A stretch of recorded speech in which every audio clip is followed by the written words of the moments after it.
I found a journal washed ashore at the beach. What I read will give me nightmares the rest of my life. I'm someone who loves to take long walks on the beach in the early mornings, when very little to nobody else is there.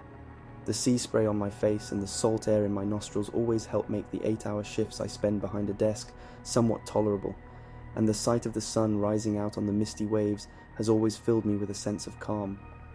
However, that changed yesterday when I was out for my walk.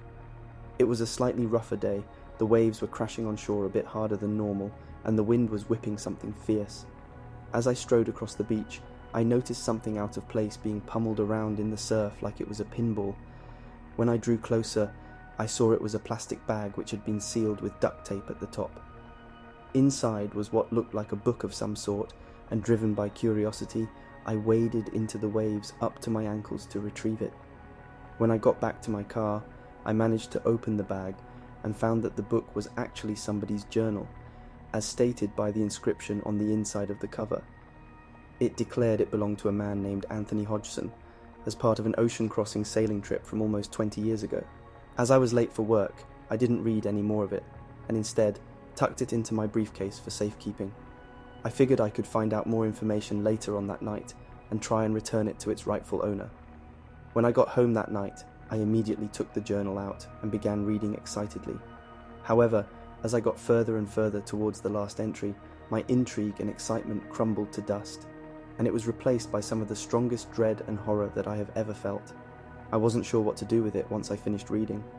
There's not much I can do. I can't send it to anyone, and if I turned it over to any newspaper or TV station, I'm sure it'd be dismissed as a hoax. Finally, I decided that the only place I could come to share it would be here, as I know many others come to share what they've seen and found.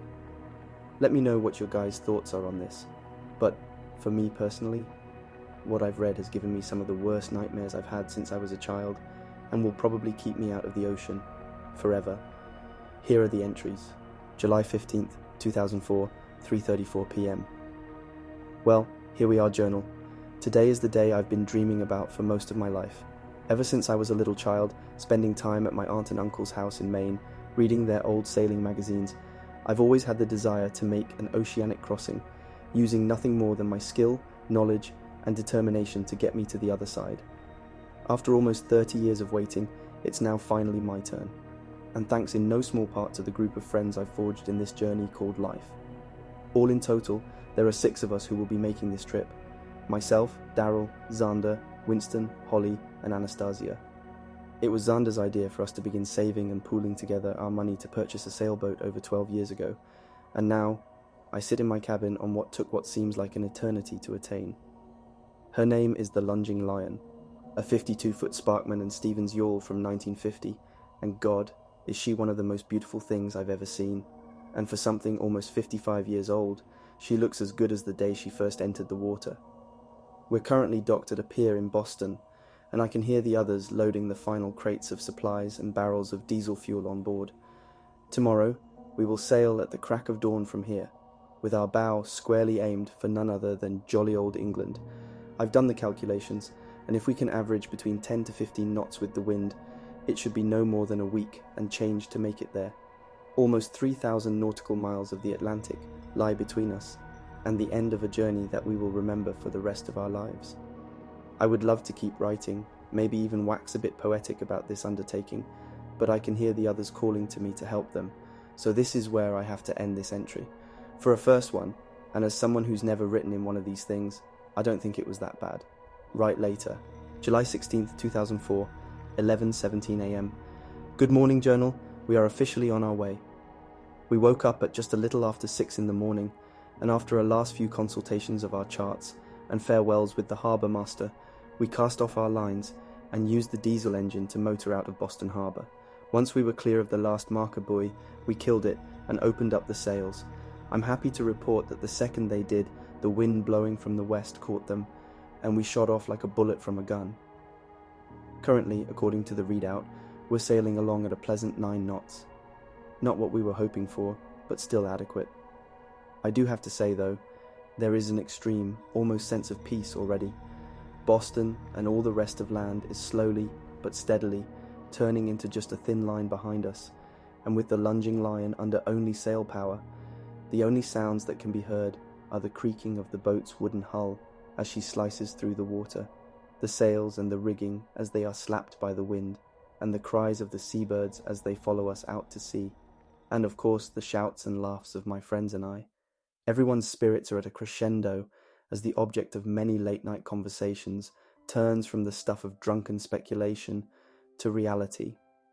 I should point out that everyone on board has a job to do. Daryl and Winston are the two with the most practical knowledge on sailing, as they've actually sailed from Washington State down to Baja 4 or 5 years ago as part of a competition. They'll serve as the captain and the navigator for our trip. Thank God for them, or we'd be in way over our heads here. Xander and myself have some knowledge, but only from small trips, usually from Portsmouth up to Bar Harbor in Maine, so we are to help with piloting, while Holly and Anastasia will be working the rigging, raising and lowering the sails as needed, with our help of course. Additionally, Anastasia will be serving as our cook for the duration of our trip, and considering some of the meals she's made, I am all for that. I just took a look at the depth finder mounted just beside the main hatch in the cockpit. According to it, the bottom is already over 3,000 feet below us. I know many other people might find such a revelation scary, but as someone who's loved the sea as long as I can remember, it's thrilling.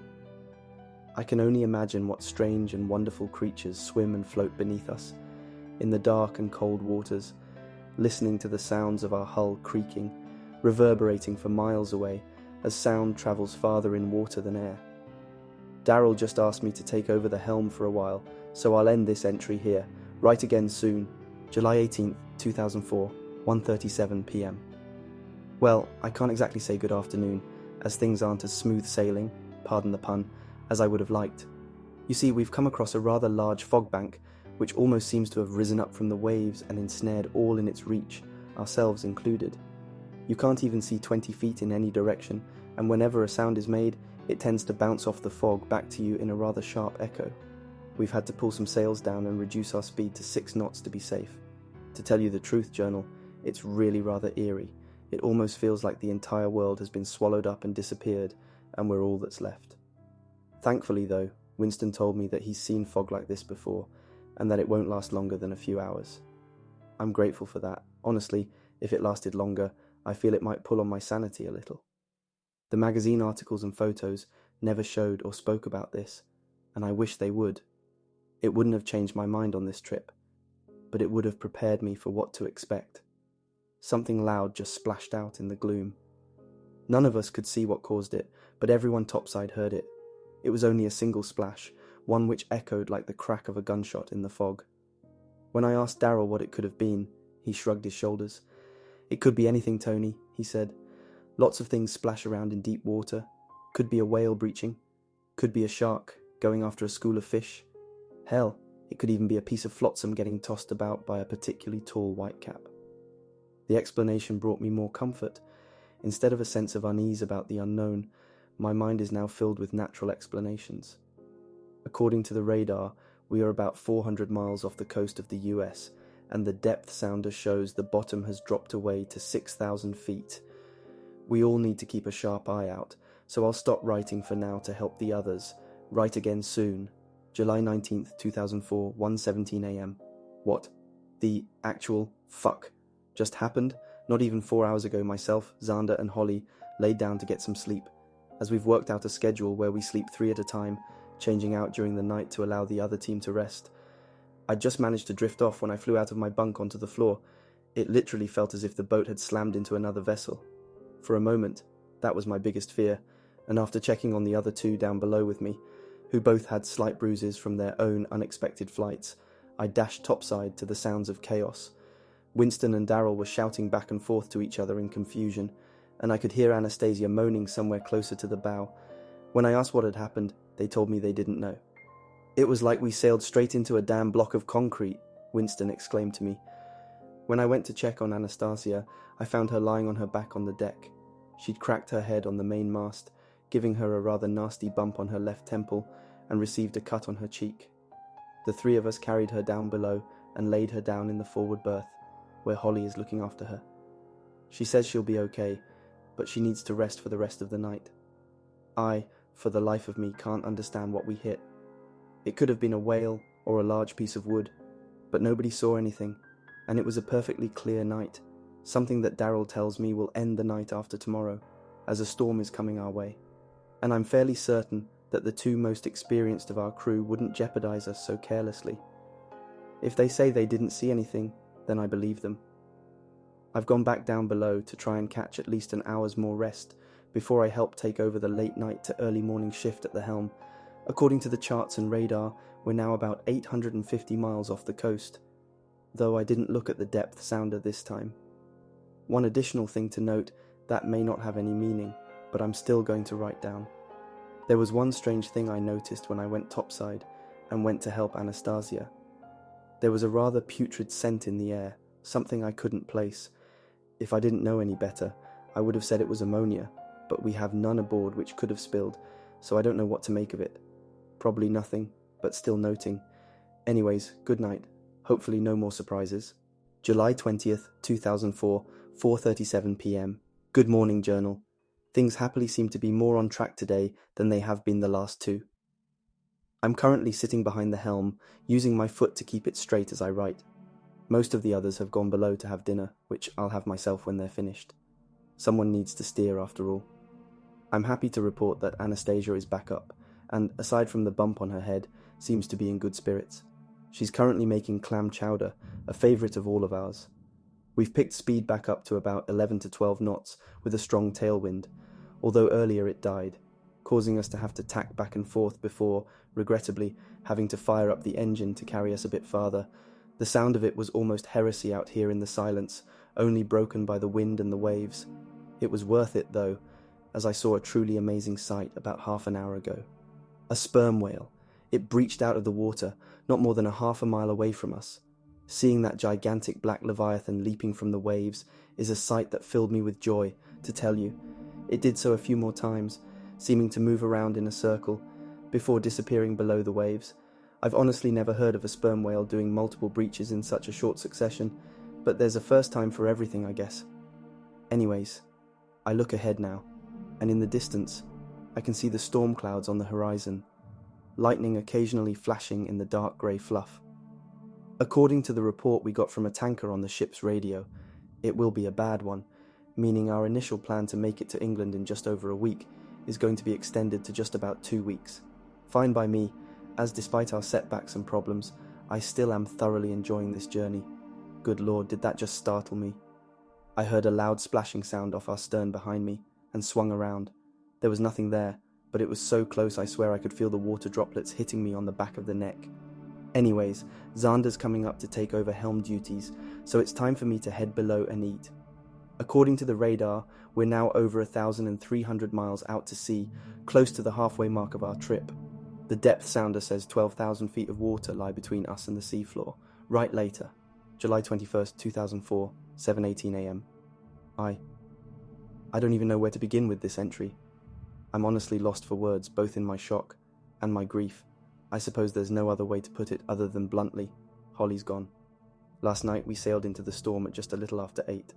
The waves and wind became something fierce, something that I only read when reading novels like The Perfect Storm and The Old Man and the Sea.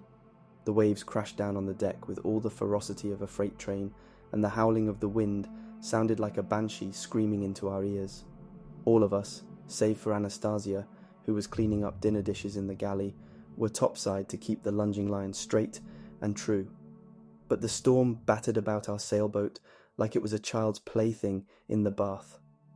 I don't know how big the swells became, but we would ride up one and almost drop in a 75 or 80 degree angle down into the trough before the next set. The lightning flashed, momentarily illuminating the hell we'd sailed into like it was the middle of daytime, and the thunder boomed and rattled my eardrums.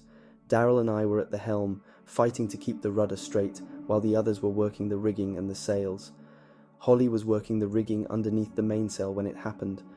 A sudden change of wind slammed into us from the port side, shifting the boat sideways. It also caused the boom to change direction suddenly, swinging across the deck like a charging bull. Xander and Winston managed to duck under it, but Holly didn't.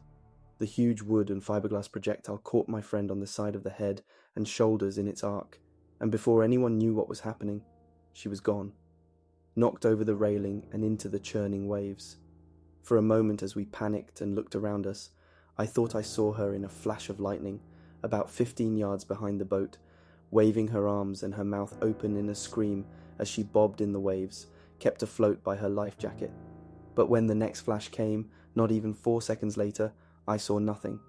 We couldn't turn around in the storm, not unless we wanted to swamp ourselves and sink. We could do nothing but helplessly sail away from our friend.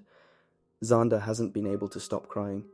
Holly and he were an item, and losing his life partner has destroyed him in a way I can only imagine. The waves have lessened some since, but our boat has taken major damage. Both the radio and radar have been damaged in the storm, making any kind of call for help impossible, as well as knowing our exact location. To make matters worse, there seems to be something wrong with the propeller for the diesel engine, as when we discovered some tears in the mainsail, we lowered them to repair and continue under engine power. But, though the engine roared, we didn't move at all. Daryl says he'll check it out once the storm lets up a little more. For now, all happiness of this trip has flooded out of all of us. Now it's marked by the loss of one of us. I just honestly want to get to England at this point. We'll write later. July 21st, 2004, 3:13 p.m. The storm finally abated enough for Daryl to check on the prop. As the waves petered out and we seemed to move into the eye of the storm, he donned a pair of flippers and a mask and jumped overboard to inspect it. When he popped his head above the waves, his face bore a look of confusion and worry. Treading water beside the boat, he told us that the prop had been sheared half off by something. The one remaining blade had been bent so that it couldn't turn anymore, but the rest was just gone. I remember his exact words. I've sailed for 15 years, and I've never seen something like that happen in open water. You usually have to run aground to do damage like that. Unnerved myself, I asked him to come back aboard. As he swam back to the swim ladder on the stern, I swear I saw something below the waves, a shape darker than the rest of the ocean, one that seemed to move on its own power, slowly rising up towards us. Whatever it was, it looked big. I fully admit, when I saw that dark shape, I couldn't help but reach over the transom and grab Daryl by the arm, almost wrenching him out of the water. It's beyond ridiculous, I know, but given our recent events, I feel on edge. Hell, we all do. Now I sit behind the helm in the cockpit as I watch Anastasia and Xander try and sew up the torn sails. I hope they'll do good progress soon. I want to be out of this area before nightfall. And more unnerving is the fact that that ammonia-like smell is back. This time, Winston smelled it as well, holding his nose and complaining about that god-awful stench. We looked around but saw nothing. I'm beginning to regret being the one who thought this trip of ours up over a decade and a half ago. Right later, July 21st, 2004, 6:13 p.m. Daryl's gone. What the fuck, what the actual fuck is going on? Just before dusk fell, he came back topside, in one arm holding a waterproof flashlight, in the other a brand new propeller. He told us that he'd brought a spare along in case of any emergency, and we felt a wave of relief wash over us, that we'd be able to get moving. The storm wall was fast approaching, and Xander and Anastasia hadn't finished mending the sails yet. He also had a yellow pony bottle, which he pushed the regulator into his mouth, and after picking up a wrench, put on his flippers and mask, and slipped back overboard. We all saw his light click on, and he slipped out of sight underneath the boat. Every couple of seconds we saw a burst of bubbles break the surface as he breathed out, and a quick flash of his flashlight swing around. For a few minutes, we felt the tension ease up, and despite the grim mood from Holly's death, Winston told us a joke about sharks and a razor-lined surfboard, which made us laugh a bit. But then, that jovial mood deflated as quickly as a bully popping a kid's party balloon. "Hey, what's going on?" we all heard Anastasia cry, and we looked over the railing down into the water. Daryl's light was dancing about as if he was turning rapidly around from one side to the other, the air bubbles coming in faster streams. Then two things happened in rapid succession. The first was that the beam from his light disappeared. It was as if he'd just snapped it off. 1 second it was there, whipping around, the next it was gone. And the second was that a huge stream of bubbles came to the surface at once. It was only for a second, and then nothing. We waited and waited, the seconds drawing into minutes, but our friend and one of our two leaders never resurfaced. It was as if he'd never even been there. We debated for a few minutes about having someone else go into the water, and after many refusals, I finally relented and grabbed a mask. I wouldn't be going in all the way though. I would just drop down the swim ladder enough to see under the boat, and that was it. As it stepped down and felt the freezing water touch my feet, I felt goose pimples rise all over my arms and legs. I couldn't understand why, but I felt my primal flight or fight instincts kicking in as I stuck my head in the water and shone another flashlight around. I saw no sign of him. The water under the boat was completely empty of life. No fish, no sharks, nothing, and no Daryl. I swung my head around, looking off into the gathering gloom, but still saw nothing.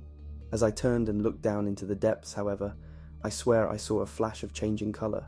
It could have been a trick of the ocean, but I swear I saw one patch turn from dark blue, almost black, to a very dark maroon.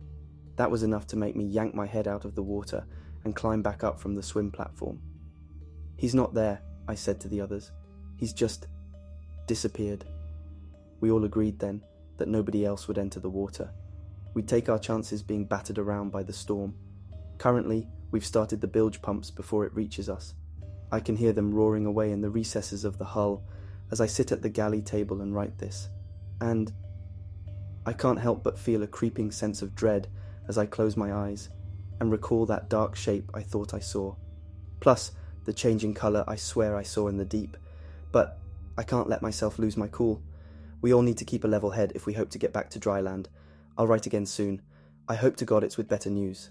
July 23rd, 2004, 2:30 a.m. If you gaze too long into the abyss, you'll find the abyss also gazes back at you. That may not be the exact quote, but who gives a damn? Not when you've looked into the eye of a monster. Still, I should tell what happened. The storm reached us that night, and all throughout it and much of the next day, we were battered by it. I thought so many times that the wooden hull would break apart, dropping us all into the monstrous waves and stinging rain, but somehow she stayed afloat. It's true what they say, they don't make them like this anymore. As daylight broke though, the storm increased in its ferocity, and we were forced to venture topside to steer the boat into the waves to keep from capsizing. Myself, Xander and Winston went up after donning life jackets. We told Anastasia to stay below for her own safety. When we emerged, it was like stepping directly into hell. The rain tore at our faces, and the wind almost completely drowned out the sound of our voices. Lightning pierced the dark, and we worked with our remaining flashlights to raise what little sails we had left whole, and then began to try and steer towards what our compass and charts indicated was England. We had no idea how far we were from it, or how blown off course the storm had shoved us, but we had to try. For 3 hours we were battered and beaten, but we seemed to make headway. That was when a familiar sensation struck our boat, the same concrete slamming sensation as before, making it feel as if we'd come to a dead stop in the waves, which began to wash hard down into the cockpit. Thankfully the main hatch was closed, so no water got down below. "What the hell did we hit?" I heard Winston shout to be heard over the howling wind. "Hell if I know," Xander called back to him, and I saw his flashlight beam shine down into the water. "I don't see," his voice cut off. "You don't see what?" Winston yelled back, but there was no answer from him. Feeling a piercing fear seize me, I shone my own flashlight beam up to where he'd been, near the bow. It illuminated him, still kneeling and clutching at the railing, staring down into the sea. "Xander, what the hell's the matter with you?" I screamed as loud as I could. Slowly, he turned to look up and back at me. What I saw made me feel as if the blood in my veins had been replaced with ice. I have never seen Xander even a tiny bit afraid before. We always said he was the most courageous out of our group, but now his face had turned a shade of pale I thought only corpses could hold, and his eyes were about as wide as they could get. His hand holding his flashlight trembled. As I looked, I smelled that putrid stench once more. This time, though, it was overpowering. That was when I heard Winston scream. I swung my beam back portside, and the beam, oh good God Almighty, the beam landed on a scene that, however much longer am I alive, I'll see whenever I close my eyes. Winston was still there, but so was something else. Something which had come from the sea itself. My hand trembles as I write this next part. It was a fucking tentacle. An honest-to-God tentacle looking like something out of the old 20,000 Leagues Under the Sea movie from the 50s. But unlike that, this was very much alive. I saw every detail in slow motion. The giant club of the tentacle, big enough to wrap around the mast and filled with dozens of huge, wide suckers. The arm of the tentacle, as thick as two men standing next to each other. It all was a dark maroon colour. And then I saw Winston. Oh God, no. The tentacle had wrapped around my friend with the strength of 7 boa constrictors, squeezing him so tightly I saw his face turn red, even in the biting wind and rain. He feebly pressed his hands to it, trying in vain to push it away, and then, as quick as one of the bolts of lightning flashing overhead, he was gone. It was so quick I only saw it as a blur, hearing a gigantic splash as he was yanked below the waves. I forgot all about steering the boat and scrambled for the side in some misguided and foolish attempt to save him. I shone the light's beam down into the dark waters, and fuck me running, do I wish I hadn't, because it shone directly into an eye. An inhuman eye the size of a wall clock, one which looked back at me with a cold and predatory gaze. The pupil contracted in the light, and it shot back underneath the boat, to the other side, Xander. I turned to scream for my other friend to get away from the railing, but he was already gone. I hadn't even heard him get taken over the wind and the rain. His flashlight rolled around on the deck near where he'd been kneeling, but he was gone. That's when I saw another tentacle rise above the railing a few feet in front of me. It felt around on the deck, seeming to move by a sense of touch as it searched for its next meal, for me. All courage left me, and I abandoned anything topside and dashed below. I slammed the hatch closed behind me and locked it, knowing full well if it really wanted to, the tentacles could easily rip it off its track. Anastasia was shaking when I ducked down below and saw her. She'd been looking through the side windows and seen what had happened to the other two, to Winston, her husband. As much as I was terrified, I went to her. I held her in my arms to console her, and we sat there, sitting on the hardwood floor, listening to the sickening sounds of the tentacles moving underneath us over the hull and breaching the waves to search the deck. After a while, it stopped.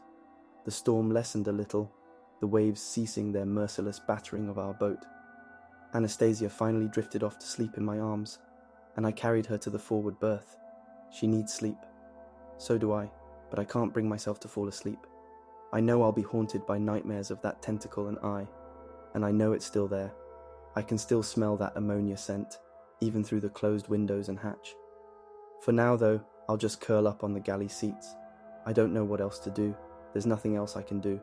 Who gives a fuck about the date? This will be my final entry in this journal. I don't even know how many days we've drifted aimlessly on the waves anymore. The storm finally passed, and the waves have remained relatively calm ever since. If it weren't for knowing what lies beneath them, I might almost call it peaceful. It's anything but, though. Our food and fresh water is almost completely used up. All our remaining sails tore in the storm, and Anastasia's in no shape to sew them up, and unfortunately, I never learned how. It wouldn't matter anyways. Our rudder is gone. I know, because when I opened the main hatch and stuck my head out, I saw it, floating on its side about a half-mile away from us. No doubt torn off by that creature, leaving us completely dead in the water. I know what it is now. I was too terrified and confused to put together the pieces in my mind, but now, all the marine biology knowledge in my brain has allowed me to identify it. Architeuthis dux, a giant squid, one far larger than has been seen by scientists before, at least 60 or 70 feet long, judging by the size of the eye I saw. A creature that has for centuries terrorized sailors, giving rise to the legend of the Kraken, pulling ships below the waves and preying upon the floating sailors. So many marine biologists and historians said that the stories of ships being pulled down to their doom were conjecture, wives' tales. I can confidently say that they're absolutely full of shit. The stories were right on the money. The lunging lion is slowly sinking. The pumps gave out yesterday. Both Anastasia and I heard them die. When I went topside to check on them, looking around as if I were a fucking owl to make sure I wouldn't be grabbed, and lifted the hatch to the engine compartment, I saw water in it. For a while we tried bailing it out, but soon gave up. What's the point anyways? We can't call for help. We can't escape in the dinghy lashed to the deck, as we'd be set upon by the beast. That damn smell is always here now, one that signals its presence, along with the scrapes of its tentacles along the hull. We're fucked any way we look at it. And this morning, Anastasia stepped overboard. I don't think she could take the waiting anymore. I awoke just in time to see it. She'd become closed off since the day before, barely saying a word. I couldn't make out what she was thinking, but I awoke and saw the hatch to the cockpit was open. Feeling a new sense of dread course through my veins, I ran to the open hatch, just in time to see her step off the stern railing. I heard the splash of her dropping into the water. The sound of the tentacles rubbing on the hull stopped. And then, nothing. Silence. I'm alone now. Well, not completely alone. That fucking thing is still there. The rubbing and scraping has started again. As I write this, the boat has sunk lower into the water. The entire transom is almost underwater, and as it bobs up and down in the waves, I can see it, sitting just below the surface behind the boat, and waiting patiently, staring at me with that cold, unblinking eye. It knows as well as I do that I don't have long, which is why I'm going to place this journal into a bag after I'm finished writing this. I'll seal it with a roll of duct tape which floats around near my feet, and then I'll throw it overboard as far away as I can. Maybe, with some luck, it'll wash ashore somewhere, so someone can know what happened to us. The transom is lower in the water now, and the tentacles are beginning to reach over into the cockpit. I'm going to stuff myself into the forward berth as far as I can, and shut the cabin door. If I'm lucky, maybe I'll drown before it can reach me. I don't want to be torn apart by that monster's beak, like the others were. Please, whatever you do, beware the open ocean. Monsters, real ones, dwell out here. Goodbye.